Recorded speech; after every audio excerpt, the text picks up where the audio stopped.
Assalamualaikum warahmatullahi wabarakatuh. Salam sejahtera bagi kita semua. Salam, Om Swastiastu, Namo Buddhaya, dan salam kebajikan. Saya Anesya Anggiasa Fitri, NPM 2001-2010, 222 akan menjelaskan materi strategi operasi. Pengembangan produk dan layanan agar dapat berjalan dengan lancar membutuhkan poin-poin inti, yaitu 1. Sarana membangun kemampuan. Apabila perusahaan ingin mengembangkan produk dan layanan, maka sumber daya manusianya harus ditingkatkan melalui keterampilan dan etos kerja mereka.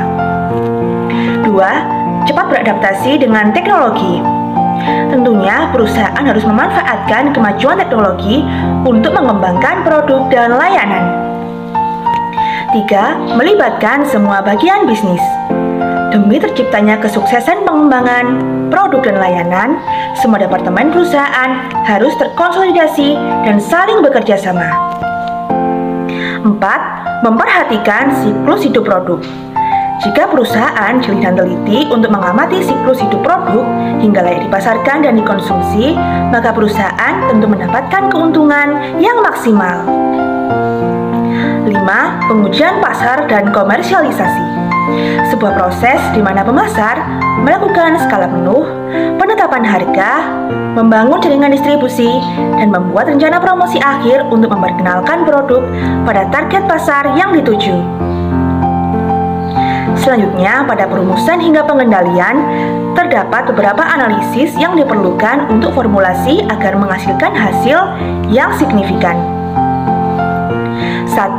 Menganalisis kebutuhan pasar. Suatu aktivitas untuk mempelajari berbagai hal yang menjadi kebutuhan pasar. 2. Menganalisis kemampuan sumber daya operasional.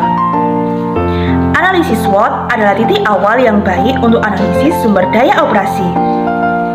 Mekanisme ini secara eksplisit menghubungkan faktor internal, kekuatan dan kelemahan, dan eksternal, peluang dan ancaman. Pemantauan dan pengendalian melibatkan pelacakan kinerja, proses lingkungan, menafsirkan informasi yang dideteksi dan ditanggapi dengan tepat. Untuk melakukan pemantauan dan pengendalian dengan sukses, setiap proses strategi operasi harus melacak kemajuan terhadap dua jenis tujuan implementasi. Tujuan proyek yang menunjukkan kemajuan implementasi menuju titik akhirnya, dan tujuan proses yang menunjukkan konsekuensi implementasi pada proses operasi yang dimaksudkan untuk memengaruhi.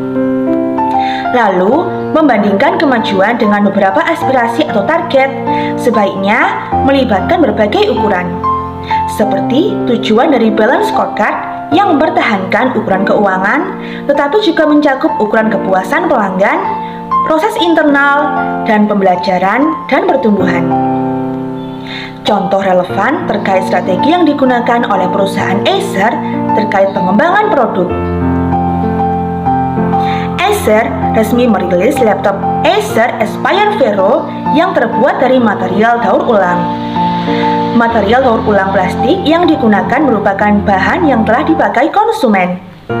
Pengembangan produk ini merupakan bagian dari misi keberlanjutan Acer dalam segala operasinya. Mulai dari bagian sasis, Acer menggunakan plastik daur ulang sebanyak 30%, sementara pada bagian keyboard terdapat 50% elemen plastik yang menghemat sekitar 21% emisi lingkungan dari penggunaan plastik murni. Tidak berhenti di sana, 99% panel layarnya terbuat dari panel yang dapat didaur ulang. Dalam panel layar IPS 15,6 inci, resolusi jernih, serta area pandang yang luas. Selanjutnya, terkait strategi pada perumusan hingga pengendalian. Menggunakan balance scorecard. 1. Perspektif keuangan. Acer telah meraih pendapatan konsolidasi sebanyak 242,27 miliar dolar Taiwan. Nilai tersebut meningkat sebanyak 2,1% year on year, laba kotor sebanyak 25,83 miliar dolar Taiwan dengan margin 10,7% dan pendapatan operasional sebesar 3,74 miliar dolar Taiwan.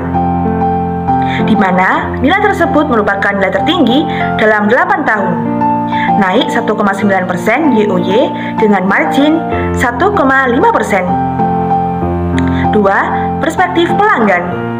Acer adalah merek peringkat ke-6 di segmen laptop dan memiliki 6,9% pangsa pasar. 3. Perspektif proses bisnis internal. Dibandingkan dengan merek lain, Acer menyediakan laptop dengan biaya lebih rendah, yang merupakan keuntungan bagi perusahaan. Salah satu alasan Acer dapat menjual perangkat dengan biaya lebih rendah adalah efisiensi operasionalnya. Rantai pasokan Acer dikenal dan dijadikan tolak ukur sebagai contoh efisiensi operasional ujung ke ujung. 4. Perspektif pembelajaran dan pertumbuhan. Dari teknologi yang berorientasi kepada layanan hingga Internet of Things, gaming, dan virtual reality, 7.000 lebih karyawan Acer berdedikasi untuk riset, desain, pemasaran, penjualan, dan dukungan produk serta solusi yang memutuskan hambatan antara manusia dan teknologi. Demikian yang dapat saya sampaikan, semoga bermanfaat bagi kita semua. Wassalamualaikum warahmatullahi wabarakatuh.